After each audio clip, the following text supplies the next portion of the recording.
What's good, people? It's Ocean here. Welcome to the Ocean Podcast. This is episode number 10, and today we've got Ed Talenti on here, YouTube producer, one of the first producers to really go hard on Instagram, dropping content there. So yeah, we just have a good conversation talking about everything really. Before we get into the podcast, whatever you're listening on, Apple, Spotify, YouTube, do me a quick favor, just go ahead, screenshot it, upload it to your Instagram story and tag me, and I'm gonna be reposting everyone who does that on my Instagram story. But yeah, I hope you enjoyed this one. Let's get into it. Ocean gang go drown. What's good, people? It's Ocean here. Welcome back to the podcast. Today we've got Ed Talenti on. What's good, bro? How's everything? What's up? Doing all right? How about you, man? I'm good, man. Everything's all cool. I cannot complain. That's good. I know you're in Italy right now. How is things over there? Getting better. The past couple of months have been insane. We've been all locked in the houses without being able to go anywhere, like literally at all.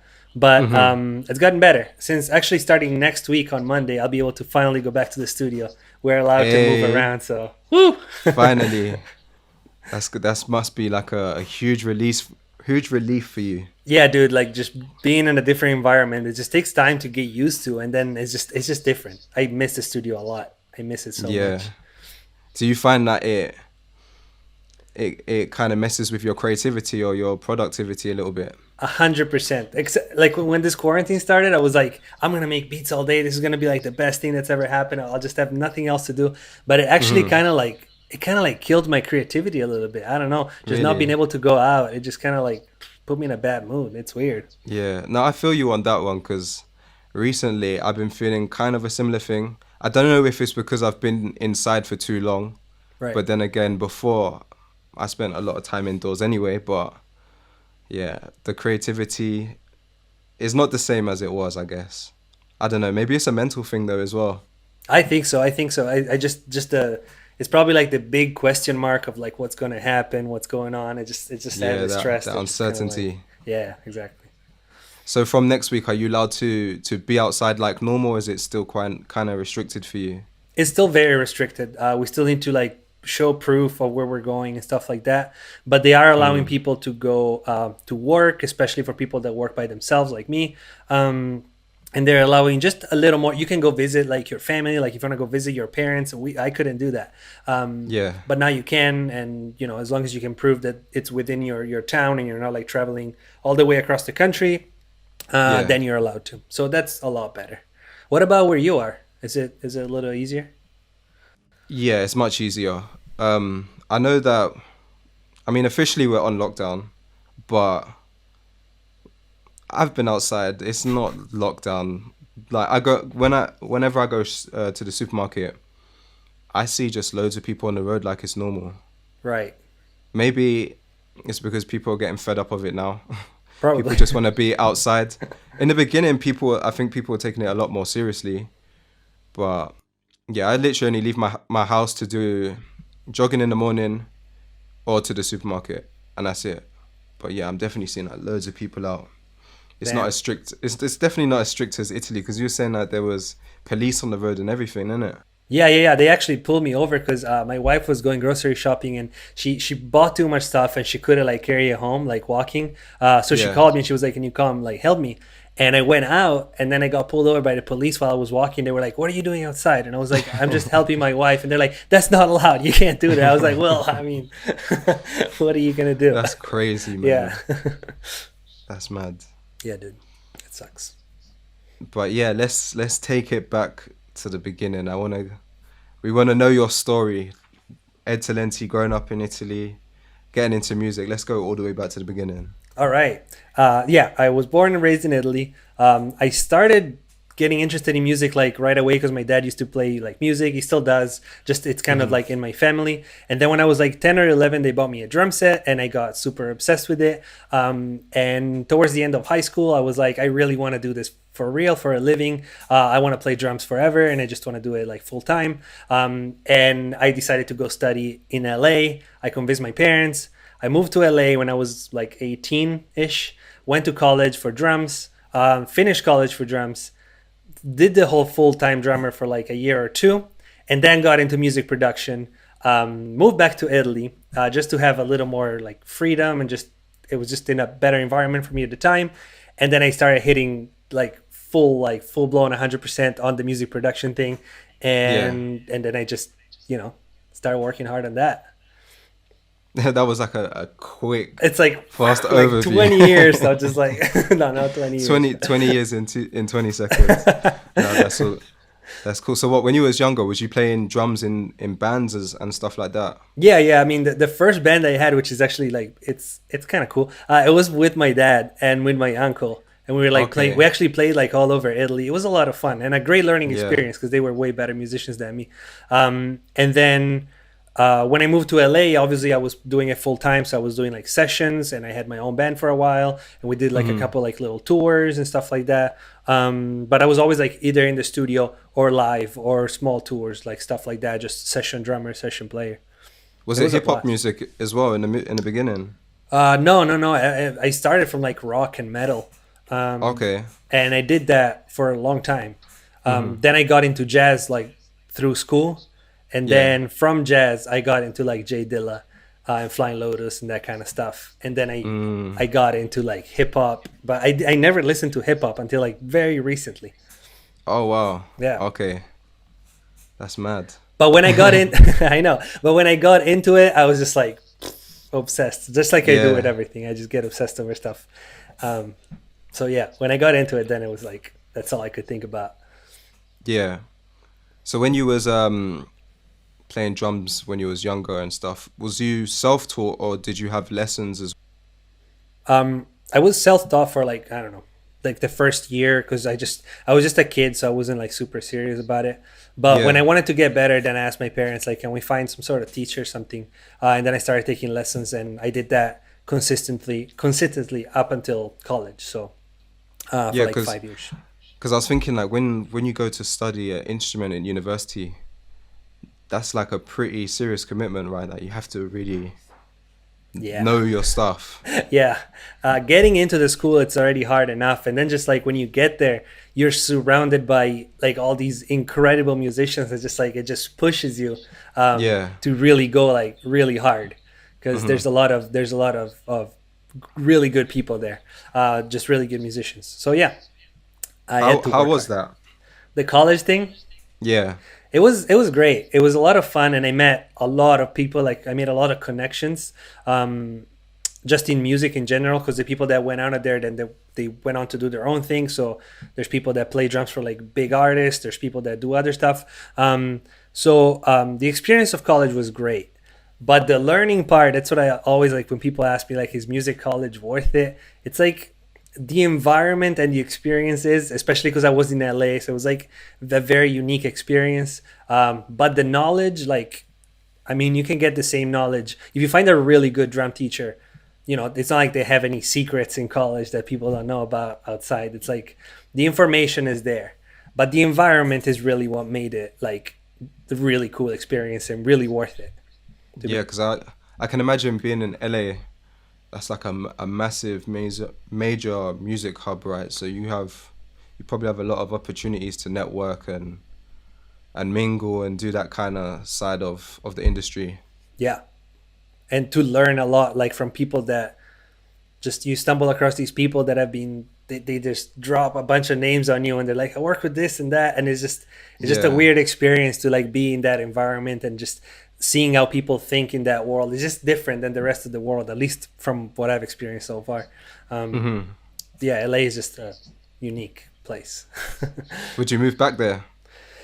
I would. I'm not gonna lie, it's something that has crossed my mind like multiple times since I've been back here, and especially now that I'm doing this like full time and I'm able to kind of like work from wherever I am. Like I don't need to be here. I don't need to be anywhere.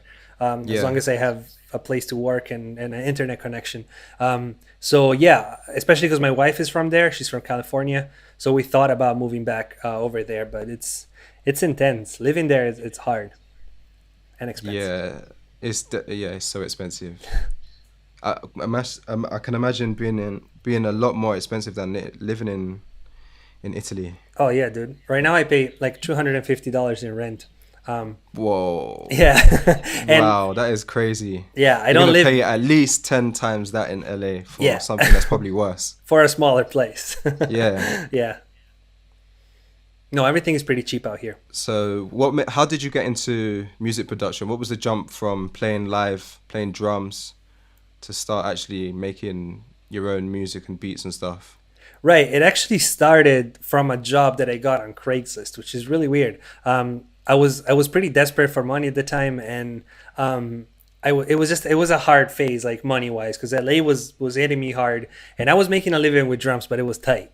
So I was constantly on Craigslist just looking for different things and just stuff that I could do with music, of course. And I found this job. Just it was like a pretty anonymous thing, and it was just saying like I'm looking for assistant composer. That was pretty much it. I responded to that, and I got an email back for a job interview. I showed up, and it turns out that it was this guy called Magnus Fiennes, which is the actor that plays Voldemort. Have you seen the Harry Potter movies? Yeah, yeah. Yeah, this is his brother. Okay. Yeah, and so all these brothers are like actors, but this one, like Magnus, he's a music producer. He worked like in like the '90s with like Shakira and like the Spice Girls, like with like these big people. Yeah. And I got the job. I went through the interview process and I got the job along with like I think two other people.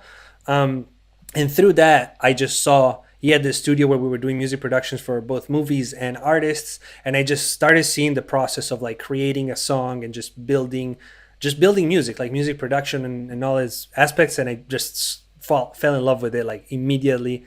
And then yeah, I just decided to go towards that. That's cool. So I'm guessing in the beginning he was kind of like a mentor to you then. 100%. He Yeah. taught me about music production. He taught me like 90% even of what I know now. Even though he wasn't doing like hip hop and trap that much, it was more like pop and like even orchestral stuff. But he taught me we were working Logic, which is what you use, which is dope. Logic Gang, come on. And he just taught me like everything. He taught me like what a compressor was, like all the basics and all that stuff, and just got me thinking about music differently too, like how instruments work with each other and how to arrange something so that it's fresh and just all this stuff. It was a really great experience. So what was that like? Was that literally like a 9 to 5, like you go in and you just make music all day and that's it? No, not really, because I was like the assistant composer. So a lot of my duties, when we had like a show, because there was a lot of TV shows. When we had a show going on, I would go in, I think it was 3 days a week. And we would have each our own like station, our own like little studio with the computer and our headphones and our MIDI controllers and stuff. And we would just I would just walk in, sit down at the computer and just sit there until I had to leave and just make music. He would just give me like a list of cues, like you have to do the music from this minute to this minute. This is your task for today, and just do it. But then there were a lot of other times where there were no shows going on or anything. It was just like in between times where we did other stuff like studio maintenance and like we built like a drum room at some point, like a live drum room. Even responding to emails sometimes, like for clients. It was just like everything, which was really cool because I got to learn like the whole like 360 of like that sounds like a really good experience. Yeah, it was amazing. Just getting into it. It was better than college, probably. That's fine. Was you getting placements in this position as well? I have like on IMDb, I did some music for a show called Death in Paradise, which should be on Netflix, at least in the US it is. And I did some music on season 3 and 4, I think. And that's the main credit that I have. Okay. Yeah. But a lot of the stuff, it was artists coming through, doing demos, doing pre-productions, and then the final thing, he would go and do it, obviously. Makes sense. But so it was a lot of artists just coming through, doing pre-production, and we were just kind of like helping build parts or doing things. Or again, like he had like a drum room, so knowing that I was a drummer, if there was an artist and he was there, they were doing pre-production, they needed a drum part. It was like just going in the drum room and record something. It was like a lot of different tasks to kind of like help with the creation process. Now you're saying that, it's kind of made me picture in my mind. Have you ever seen the Timbaland Masterclass? I've seen pieces of it. Yeah, the whole thing. It kind of reminds me. It sounds something similar to like the setup that he had. So he was like the main producer, and he had his other producers in the room who were actually on the computer doing the things, and he would tell them, okay, do it like this, flip it like this, add this on top, and then the other producers would go back and forth, kind of technically creating the track, but Timbaland is the guy who's kind of like orchestrating it, if that makes sense. Yeah, it was exactly like that. It would just give us direction. First, they were pretty loose direction to just kind of get us started, and then he would come and give us notes that were more specific to what we already did, and then we would just go from there and keep refining it. So it sounds very similar, yeah. So after that, what did you move on to start doing? After that is when I actually moved to Italy. Okay. Me and my wife just decided that it was time to leave LA at least for a bit, and we moved back here. And here I started the job that I got here. That was like my not 9 to 5 because it was just in the afternoons, but I was teaching drums in a school here. So that gave me the opportunity to have a steady income right away and focus all my other time on the whole music production thing without having to worry about monetizing it like right away. I could just focus on like building the brand and the social medias and all that stuff. So I did that, and then from there I just started going super hard on Instagram, and that was the beginning of the whole because thing. that's the first time where I spotted you, because I feel like there was a wave. I want to say, I don't know, you can tell me the dates, but I want to say like the late or mid to late 2018 was when there was like a wave of Instagram producers starting to pop off and build followings and stuff. Yeah, it was like I remember when I started, it was Lakey Inspired was like the biggest one. Oh yeah, he was the biggest one. I don't know what happened to him, by the way. I haven't seen him on anywhere in a while. I don't know. He came in, killed it, done his Spotify thing. He even was doing YouTube videos at one point, like tutorials and stuff. Huh, I didn't even know that. But that was early, and then he deleted that channel. And then I guess he just peaced out. Just disappeared. He's chilling now. So it was just kind of like him and this other guy called The Frenetic at first. Don't know if you've seen him, but I've seen him actually. He does a lot of boom bap and that. Yeah, right. It's like in New York City and just like on the streets playing and stuff. Yeah. And then from there, I got kind of like the inspiration to go hard on Instagram. And then coming up, it was around that time, or even like I don't know if it was 2018 or 2017, but it was like me, like El Dre, and like who else? There were a bunch of people that were just like coming up on there. What was your goal with that? Was you just trying to put out videos and just see what happens, or was you trying to do it for beat sales or something? No, it was at first I wasn't even making like hip hop. It was more like this weird like future based stuff, like more like electronic music. I didn't know anything about beat selling. I didn't even know you could sell beats really. So my whole entire idea was just like I just want to do it, and I want to try to build something like a community, some followers, something. Yeah. And then after a while, I started getting people like sending me messages like, I want to buy this beat. Where can I buy this beat? And I was totally unprepared. I was like, I don't know. What are we talking? What do you even mean with that? Like, you just want to buy the whole thing? I didn't know anything about it. So then I started like studying that and getting into it. And then, I just kept going from there. But the first goal was just to build a community or something. Yeah. Yeah. When did you start seeing traction with that? When I went outside. Because at first I was just making like just the same videos, but inside, like in my little studio room. But it looked like it would look terrible. The lights were bad. I didn't know anything about video production. It just looked awful. And I didn't like that. Just the vibe was off. It just looked like I got kidnapped and I got put into this little room just by accident. So I was like, you know what? It's pretty outside. There's like a nice like sunset, actually, the first video. I'm going to go outside and I'm going to try to just shoot a video out there. And that first video was just like, it got a ton more views than what I was getting. And I was like, all right, I'm going to keep doing this. And it kept building from there. I just kept making videos of me outside, just doing whatever, performing the beat. I feel you.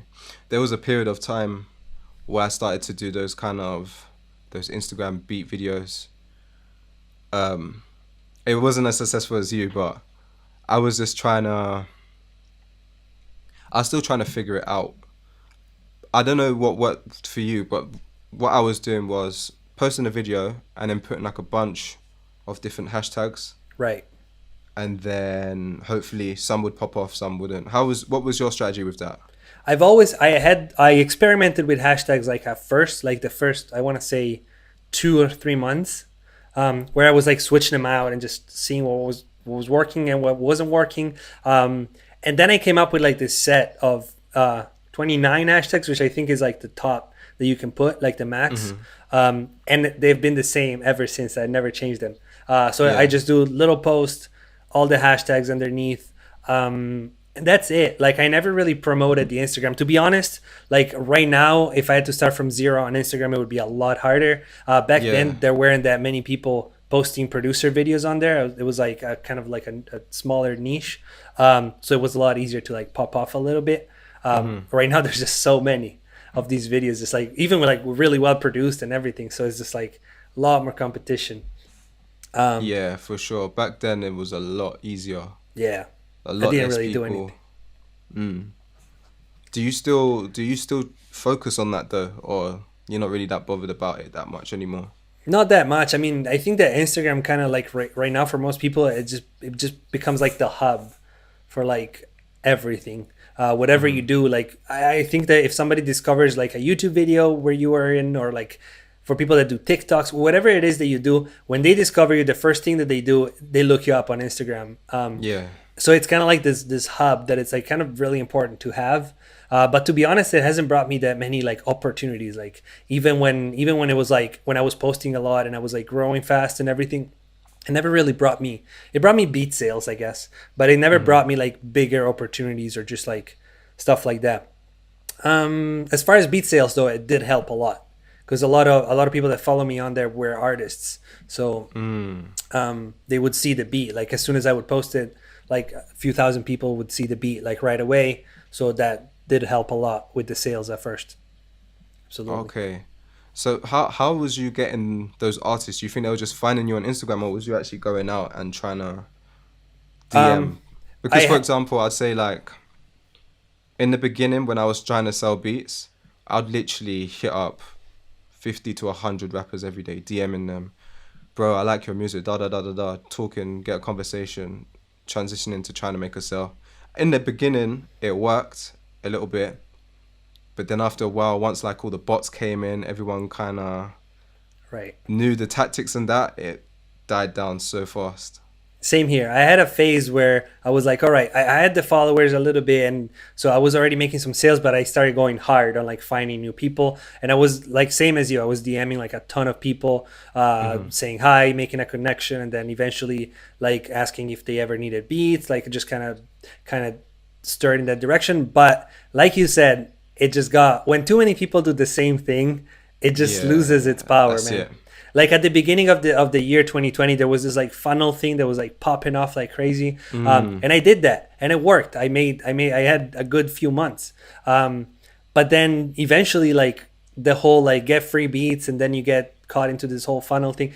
It's just like there are so many, and they're all exactly the same because they all use the same template, and they just work less and less. And that because too many people are doing the same thing. So then you got to get creative and just kind of think of something of like a new spin on that, you know? Yeah. But no, I feel you on that. Was you able to make a living from Instagram with beat sales? Yeah. During the main phase where I was like focusing on it like hard, it was going really well actually. I was happy with it. The only reason why I kind of focused on YouTube more and just like I don't know, I lost a little bit of focus on the whole beat sales. It's just like I don't like. It's just a different type of environment. Like you have to deal with like these low transactions, a ton of DMs to like get to the end and just sell the $29 leads. I don't know. I feel you, man. It was just. I feel you on that one. I never really liked selling beats online, to be honest, because I had to deal with that a lot of the times, just constant back and forth with rappers, and I didn't see in the long term it being worth it in terms of like a time investment. Yeah. But then again, I was never pushing beat sales that hard anyway. Like I was never killing it with beat sales. Yeah, I think it's just a different thing. And probably, I mean, when you get to a certain point, which probably neither of us ever got like to with beat sales, then you don't have to do that anymore. Like, because you already have Yeah. like organic traffic and you didn't have to think about that Yeah, anymore. I guess if you have a good amount of traffic coming to your website and it's all passive, then it's all good. Right. But when Exactly. it becomes more hands-on, reaching out to this person, that person to just try and make that one sale, that's when it gets all long. It gets intense. Yeah. So when did you start going hard on YouTube? I decided that I wanted to. I mean, I've been making random YouTube videos every now and then for like a long time, but never really Yeah. focused on it. At the beginning of 2019, last year, yeah, beginning of 2019, like February, I was like, all right. I had like about 2,000 followers or subscribers, Yeah. somewhere around there, and I was like, okay, I'm gonna start going really hard on this. And at first, I was making more like industry type videos, like how to sell beats and all this kind of stuff. And then eventually started making more like beat making videos, and the channel started growing. And then I had that one video with Simon Servita, like the first like 4 producers, 1 sample or whatever. Oh yeah. And that one, I mean, at the time it was a lot. It got me from like 4,000 to like 10 in like 2 days. Nice. So it was like at the time it was crazy, and I was like, all right, I'm gonna start going really hard on this. Yeah. And I like it. I like YouTube. I like YouTube a lot, way more than selling beats. I'm not gonna lie. What was it that made you want to switch from Instagram or focusing on Instagram to just doing YouTube content mainly? Well, first of all, I'm a big fan of like the longer format videos, and I feel Yeah. like they don't super work on Instagram. I mean, they have IGTV or whatever, but I don't know. When I go on Instagram, I never have the intention of sitting through a 15-minute video. But when I go on YouTube, I'm okay with sitting through even like a half-hour video if it's fun. I don't have a problem with that. So like my mindset is different. I know that people's mindset are like that. Like when they go on YouTube, they're expecting longer stuff, and I wanted to get into that just because I enjoy making it. And the second thing, I just feel like YouTube has been around for way longer and it's not going anywhere. While Instagram, I know that it's gonna have a cycle. It's gonna be like Facebook. Where it was like pop in, then it's gonna kind of It's like definitely shift slowing down a little bit now, but Yeah. like you see it with your reach and that. Yeah, I'm sure like before when you was doing your videos, your views would be way up compared to now. 100%. Like in terms of your followers and your views. Yeah, they're messing with them. I think it must be. Well, they did it with Facebook back in the day where they really wanted to push the ads Right. on the Facebook pages, so you had to start paying to reach your audience. Hopefully, it doesn't get that bad with Instagram, but it's definitely slowed down a little bit. I honestly think it will. I think it will. And then I think that it's just because I feel like that's why I'm saying YouTube. I think it's not going anywhere because that's like Yeah. embedded in people's life. It's kind of like Netflix, just like with Yeah, for independent sure. creators. It's been Like, around for so long as well. yeah, and it's always been sort of the same. I mean, some things have changed and like, but it's the concept doesn't change. So it's not really going anywhere. But I feel like social medias, because YouTube is not really a social media, it's a little different. But like regular social medias, I do feel that they have like just a built-in lifespan. Yeah. And then they just, I feel like it's an age thing. I don't know if this is interesting to talk about, but I've been thinking about, and I feel like it's an age thing. Like at first, a new social media starts popping with like kids, and it gets really popular, and then like older people start joining, and then their moms join, and then their grandmas join, and then it loses all like they're not interested in it anymore, and then they want to move on to something else because now their mom is on it, and it's not cool. Yeah, that's a fair point. That definitely happened with Facebook. Exactly. In the beginning, it was all like us teenagers just chilling on Facebook. Then yeah, once your dad gets it, your mom gets it, And then your moved grandma. on to Snapchat or something like that. Yeah, Exactly. It just loses like the cool factor. Yeah. Have you tried to play around with other platforms like TikTok? I have. How's that And going? Not great. I mean, it's just so hit or miss, and I spent a lot of time just watching TikToks to even understand what the hell Yeah. it was, like the idea behind it. But I don't know. Maybe I'm just old, but I just feel detached from it. I don't know. It doesn't feel like home at all. Maybe it will at some point, Yeah. but it feels weird. It's definitely, for me, it's been definitely hit and miss. But I've built basically what I do on TikTok is remix K-pop songs Okay. mainly, but it was by accident as well. I just did it once. That one blew up.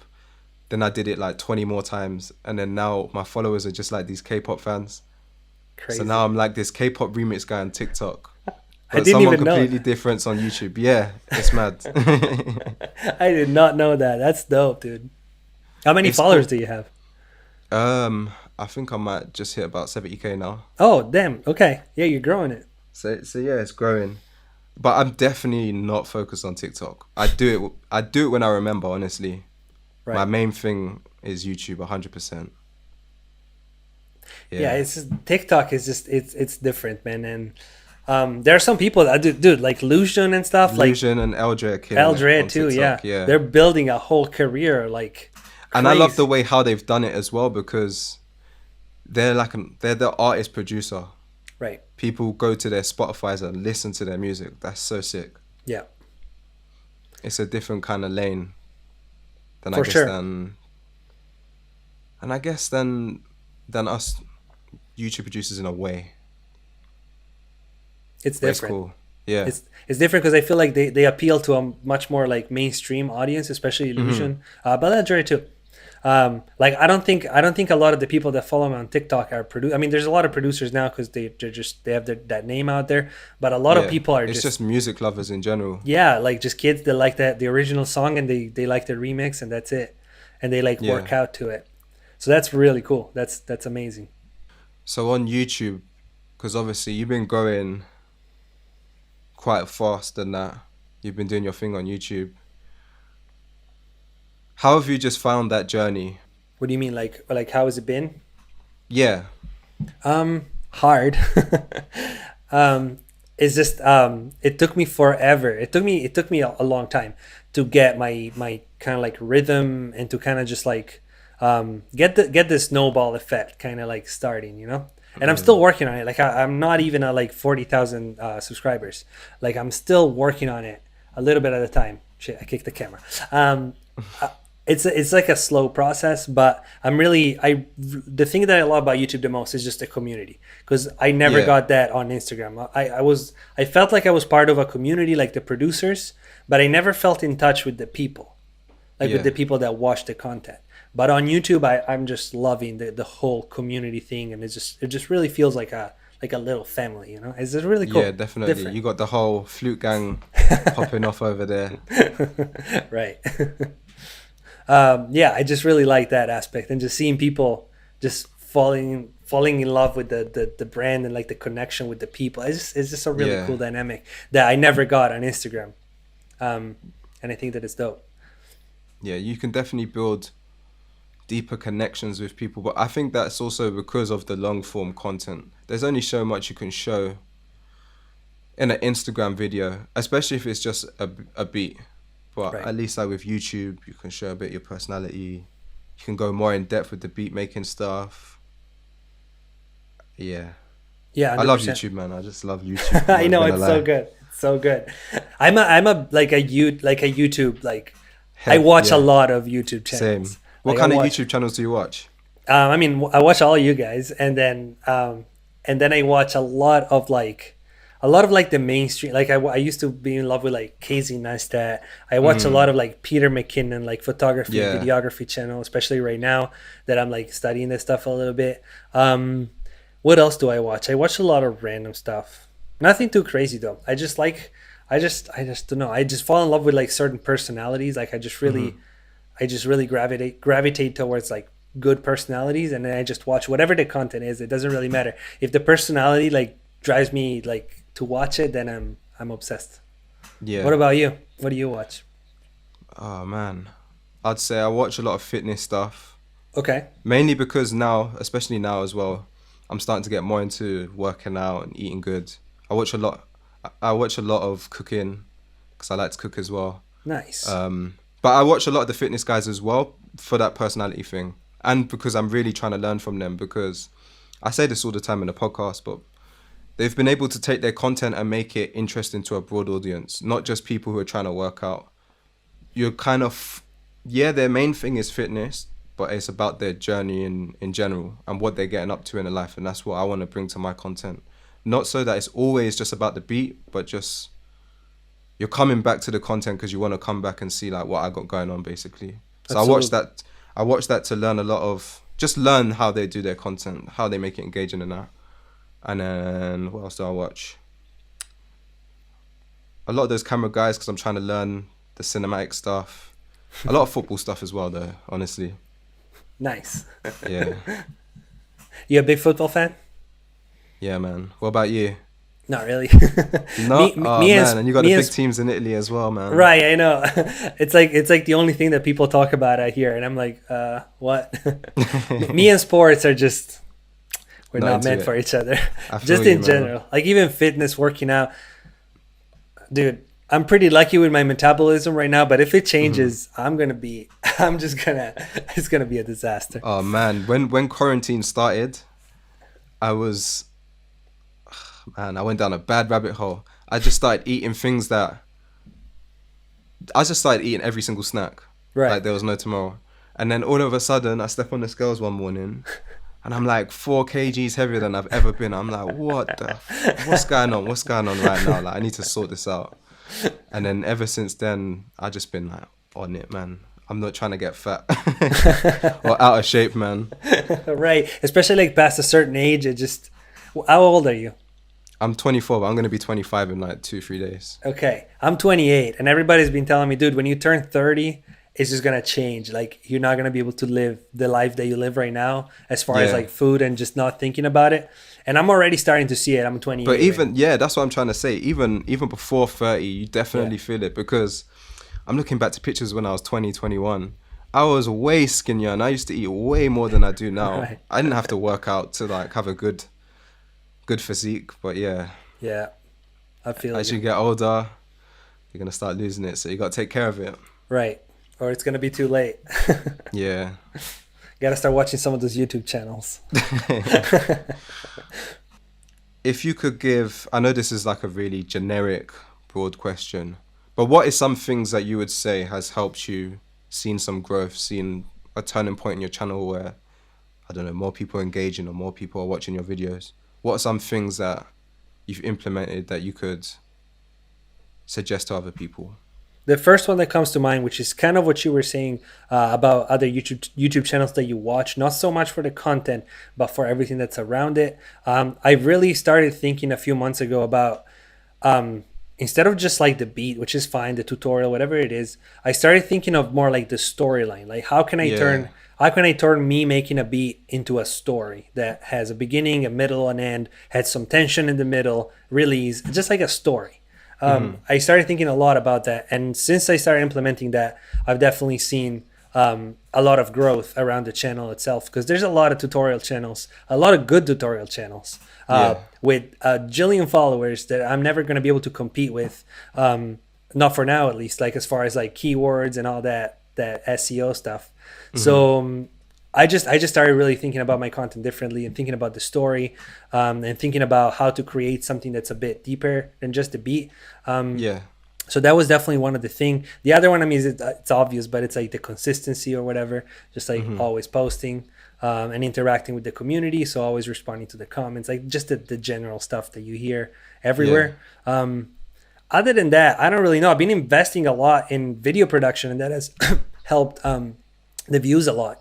Like improving my thumbnails, improving like my lighting, and just making it look better. Yeah, man, you got some insane thumbnails with like the purple and the blues in the background and that.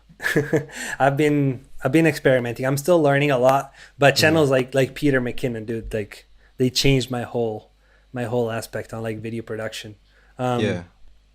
So I do feel like, you know, some people say it doesn't matter, and it doesn't. Honestly, like look at Simon. He built a whole channel with just his phone.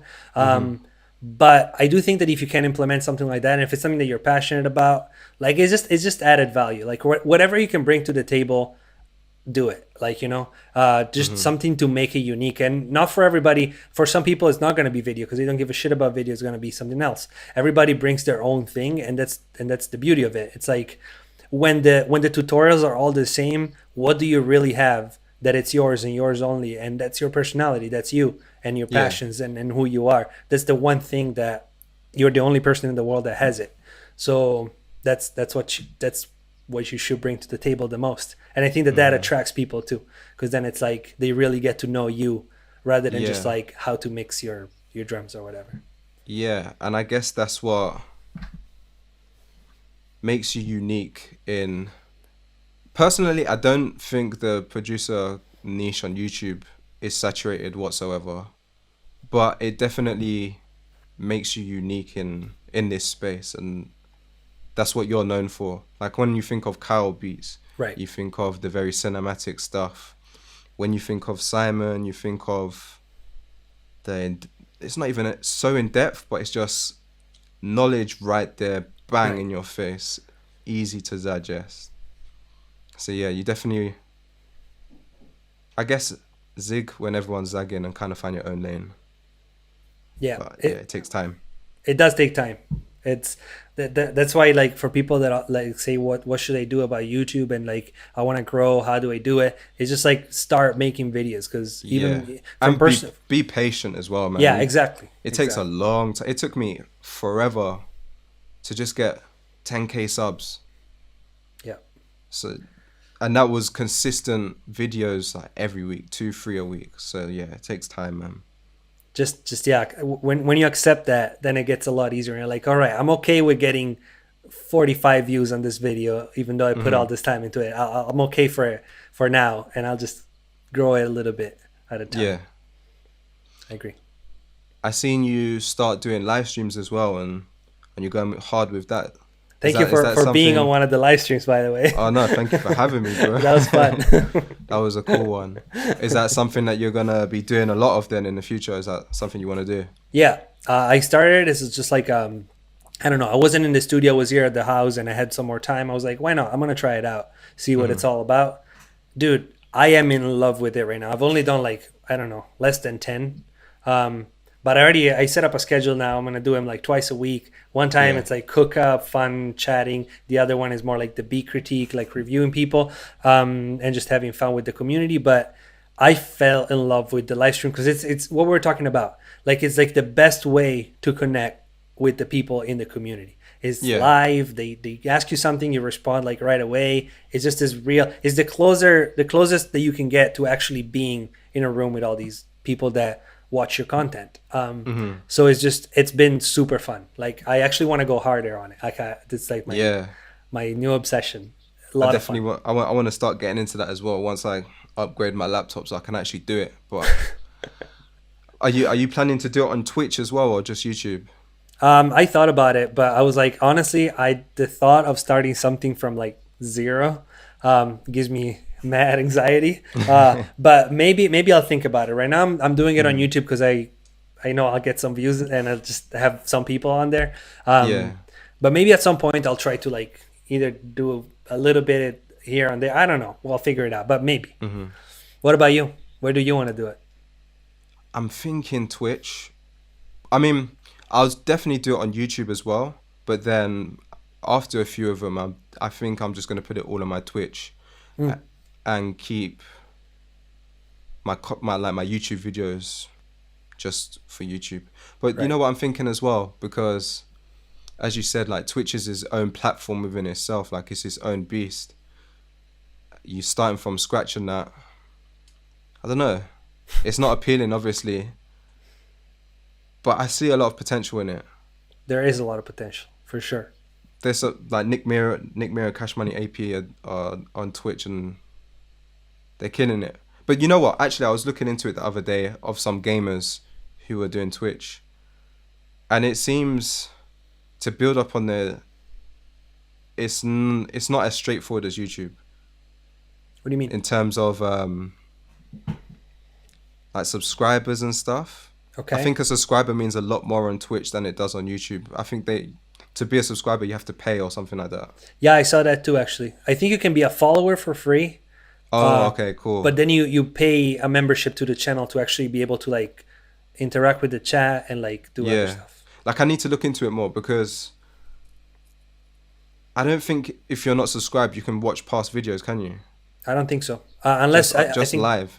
Yeah, I think you can watch live and you can watch like highlights if you have that in there. But you can't watch past videos. You need to be a member. Yeah. Super weird, but yeah, Twitch could be huge for producers. Basically, I mean, we're very similar to gamers in a way. We're just on our computers instead of playing games, just making music. That is so true. And it's actually very watchable.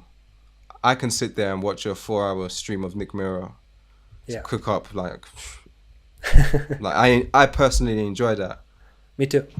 So I think there's definitely room there as well. And there's nobody doing it. It's only like these huge producers that are doing it. Yeah. But there's not a lot of, at least not that I know of, not a lot of like smaller producers that are doing that. So it could be really cool. I wanted to ask you as well, because I know you lived in LA and then you moved back to Italy. Do you think, how can I word this? Do you think it's more beneficial for a producer to live in LA and try and play that game of networking, mingling, going to parties, going to studio sessions? Or do you think it's fine to just stay on the internet, build up there and link that way? Like, what's your perspective on that? I think they're different. I think they're not, they're two different lanes, and I think that sometimes they can cross paths. Like, if you did something on the internet and you have a certain personality and a certain brand around you, then sure, you can transition if it's something that interests you. Like, you can do back and forth a little bit. Or if you're a big person in the industry like Nick Mira, you can also build the brand online by doing lives and by connecting just with the people more. But the whole thing, like being in LA, it really depends on the type of person that you are. Like, I'm pretty introverted. I don't enjoy going to cocktail parties every 5 minutes and just hanging out with all these people and just shaking all these hands. It's just not my thing. I don't like it. It just gives me a lot of anxiety. It's just not fun for me. So for me, online was just like obvious solution. For someone that's a lot more outgoing, like, I'm not gonna lie, by just being in LA, not even like doing any crazy, like not even investing that much into meeting people, but just kind of like living your life, you do run into like people that you wouldn't even think of. Just like the whole Craigslist thing I was saying, like, you just run into these people and it's like out of nowhere, you're in a completely different environment working with these giant names and like whatever field you're in, and it's a unique thing that doesn't happen anywhere else. But at the same time, I don't know, I feel like it's a lot about your personality, and about your goals. Like, for some people, if your goal is to, like, I want to be like a producer in the industry, I want to produce like the biggest artist like on the charts, then maybe that's a better option. Like the city, whether it's LA or if it's New York or whatever, the big city could be a better option for you. But if your goal is to just kind of like build something, I do think that the online it's a lot, it's just a lot healthier in a way. I don't know. It's a lot less stress. It's on your own terms. It's not, there's no fake, like, you can really be yourself, and just like, it's just a lot more, I think healthier. It's actually a pretty good definition of it, at least from my point of view. Like, for me, LA was really stressful, for a lot of different reasons. Was you trying to do that kind of the LA, I don't know, I just call it the LA game. I was those moves and that. For drums though, because I wasn't super into production yet, but I was for drums, and I did. Like, I was playing for this artist that when we were doing like showcases for like Universal and like these big labels, and then they got picked up, and they started doing all these different things. But there's a lot of drama. I guess it depends on the scene that you're in. But for example, in the drum scene and in the just like artists trying to make it scene, there was a lot of drama, just a lot of like just fakeness, and just, it wasn't a good environment. I did not like that environment. Sounds very at toxic. all. Yeah, it was pretty toxic. It was all like, I don't know. It was weird, especially because in LA there are so many people that do the same thing really well. Like, I'm just gonna use drums as an example because that's what I went through, but it applies to everything. There are a jillion drummers. They are all insanely good. So if you get a gig, like whatever gig you have and whatever you're trying to do, you can't like take yourself out for even like a minute. Like, if you take a day off, you lose out on a gig, it's done, because somebody else is gonna take your place immediately, because there's so many. Like, it's hard to have actually something to offer because there are so many good people just all piled up there, all like at top level, and it's really really hard to like carve your own niche and just like kind of like, put some roots down. It's doable. A lot of people do it, but it's just a different game, totally different. With the drums, do you think that is something?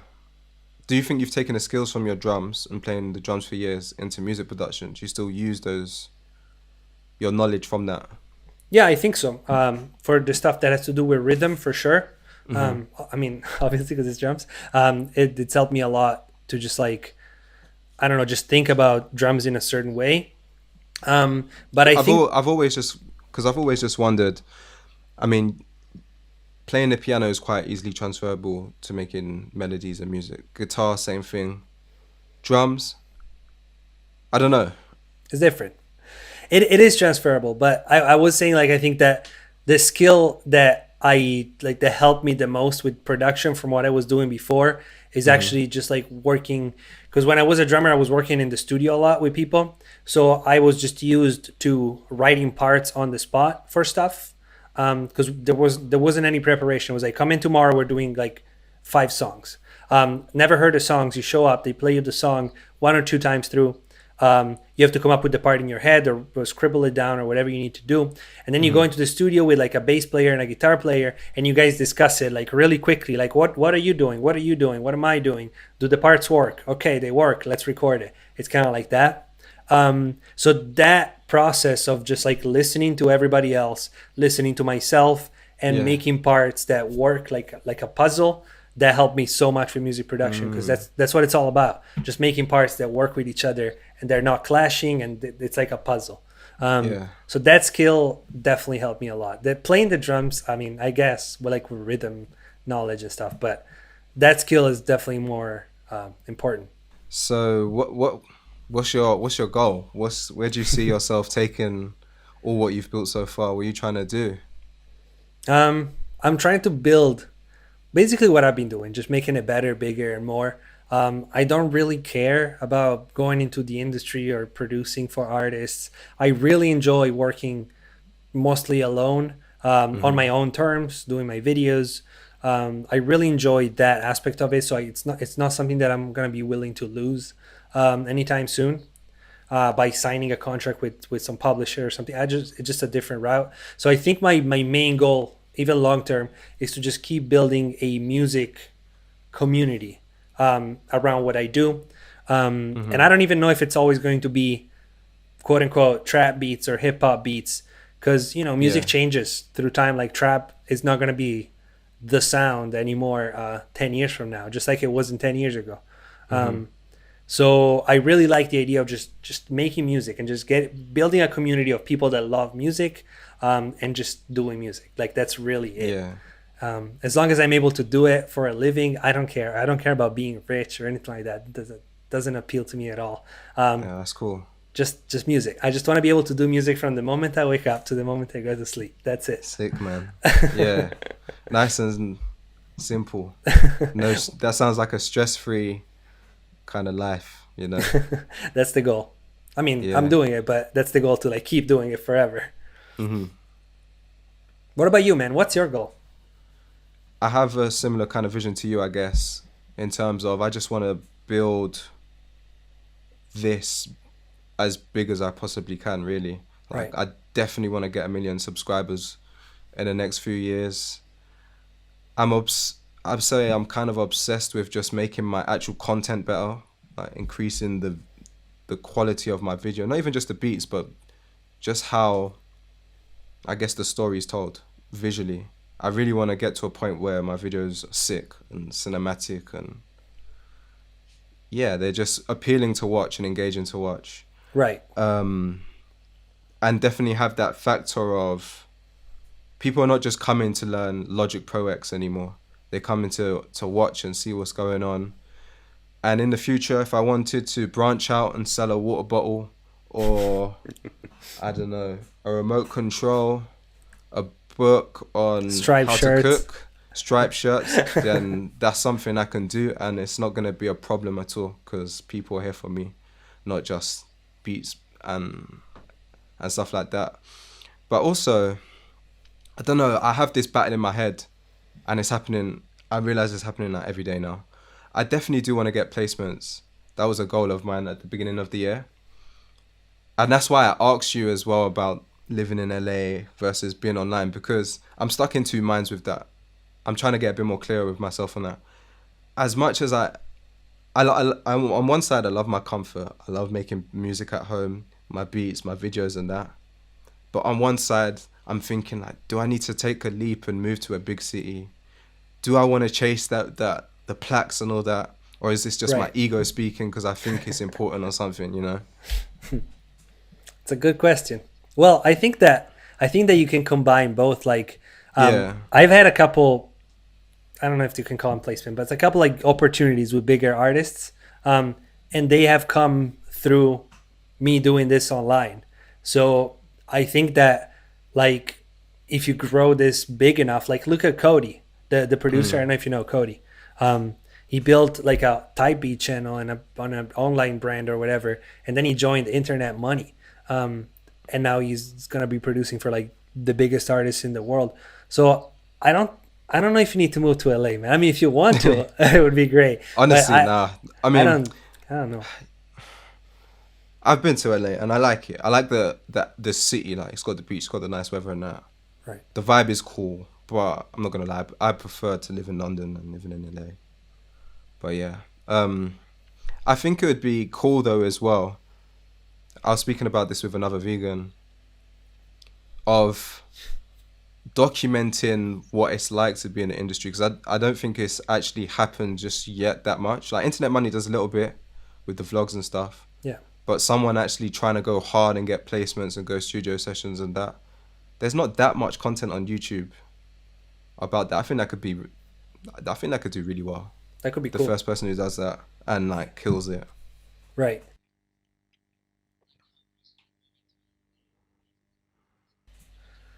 Like the whole process, like moving to LA and then making. I don't know if artists would like, from the be cool beginning. with it, that would be super cool, actually. You know, jumping in the studio with, I don't know, a Lil Yachty or a Da Baby or someone like that, and cooking up a beat from scratch or a song from scratch. That would really pop off. Yeah, that would be. I mean, Kenny Beats has got something similar, and that's popping off. So, yeah, but more from like a vloggy aspect. I think that could be really cool. That would be fire. That would be really cool. And I do think that, you know, if you start with a channel that has 500,000 subscribers already, you have a little bit of a head start. Yeah, there'll definitely be some leverage there. Right. So that could be cool. You're on your way. If that's what you want to do, that's really cool. I like that. I'm still thinking about it because I don't necessarily would. I would say I'm kind of like you. I like my space and that kind of stuff. Am I willing to give that up? I don't know yet. Right. But, well, there's also the happy medium of like going not like, because I was living in Hollywood. That's why I was so miserable. Yeah. Because I was like in the middle of it. But if you go a little bit outside, like 45 minutes from LA, I know Cal Beats is actually doing that, or thinking about doing it, but he's trying to do that. If you go like 45 minutes away from LA, then if you have a meeting in LA, you can still go. If you have a studio session or whatever, it's just a little drive. But on your daily life, you're not in like the LA chaos. Yeah. You can have like a little apartment house, whatever, a little bit outside. Is that what you would do when you're going back next time? Yeah, 100%.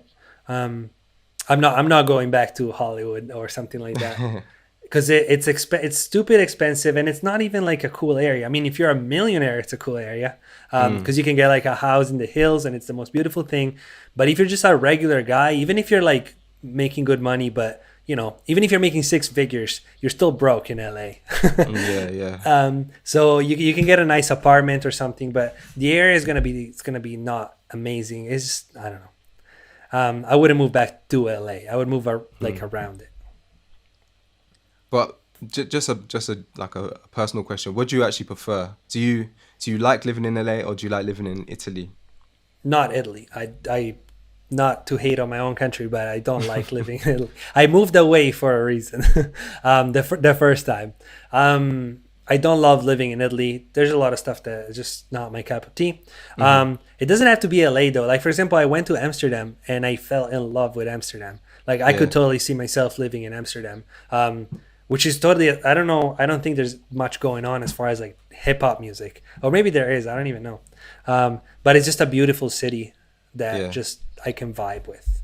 Um, Never been to London. I mean, I've been to London as like a kid, but I don't know the vibes. I've never been there as an adult. Yeah, no, it's calm. It's a major city, I guess. If you've ever been to New York, it's kind of similar, just on more of a smaller scale, maybe. Hmm. And then there's the whole. I'd say the UK music scene is quite. What's the word? Like popping. Maybe not worldwide, but in England, it's definitely popping. Like artists are out here really doing very, very, very well. Like it's a thing. So I That's cool. think like there's definitely a lot of opportunity to come to go to London and make something of yourself, you know. Right. Yeah. Is there a big music scene in Italy? Like in Um, terms of hip hop or trap or rap music? there is a little bit now. Yeah, there's a few artists like The Supreme and some other ones that are doing like, the top of the charts is trap music, Mm. Italian trap music. Um, I think with the fact that it's in Italian, it's never just like with all the other Italian music in the past decades is not able to go out of the country because it's in Yeah. Italian, so it's kind of like limited to people that speak Italian. And also, I mean, some of it is pretty cool, but in general, I don't know. I feel like we're not quite at the level that we could be, especially because I think one big mistake that Italian music always makes is to try and copy American music rather than, for example, like UK hip hop. It's a specific sound, like it's your own sound. It's different than American hip hop, but like Italian hip hop, it's kind of like a watered down version of American hip hop. So it's like if we found our own voice, it would be much better.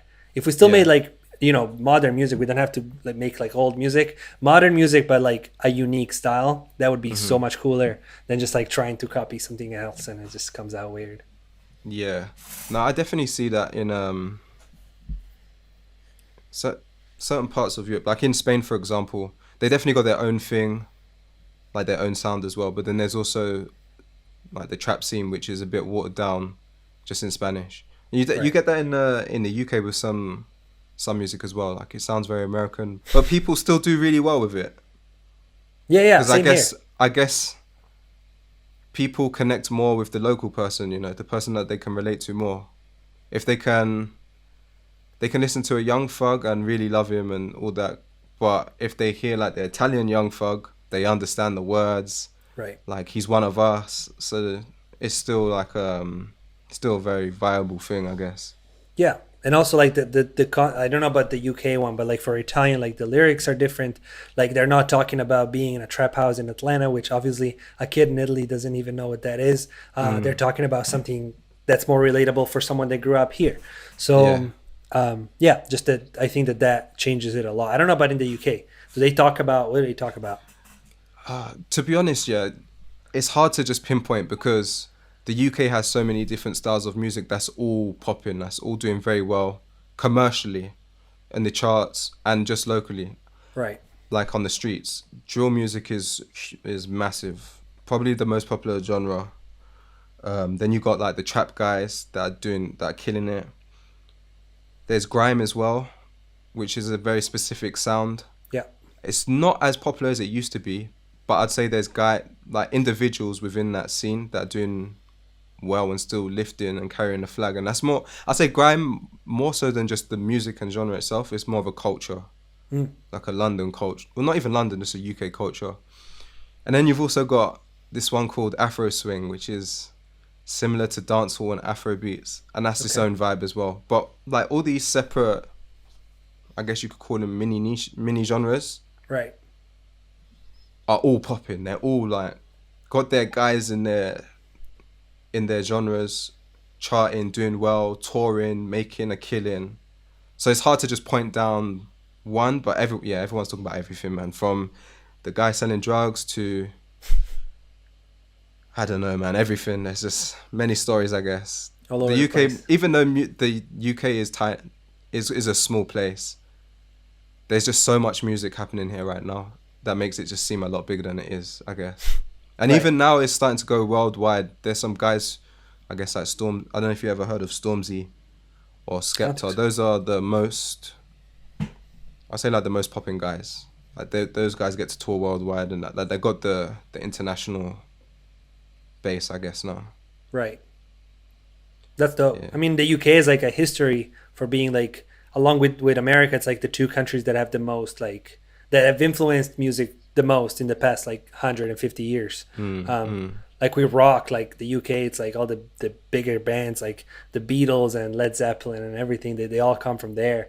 Yeah. Not from America. So it's like you guys have a history of like changing the music scene like worldwide. So I can see like it's just a different type of culture than out here. We haven't changed music since like the 1700s. Still banging out Ciao Bella, Ciao Bella. Yeah, there you go. But yeah, man, I guess we can wrap it up there. All right. Let people know where they can find you if they don't know where to find you. It's Ed Talenti on everything. Just type in Ed Talenti on YouTube, Instagram, whatever it is, you'll find me. Perfect, man. Thanks for coming on the podcast, bro. It's good talking to you. Thank you for having me, man. But yeah, that's about it for this podcast with Ed Talenti. I hope you enjoyed it and found it useful. Hopefully you found some gems in there. Go ahead, go follow him on all his platforms at Ed Talenti. But aside from that, I hope you're good. I hope you're safe and well, wherever you're listening from today. That's about it for this one. Until next time.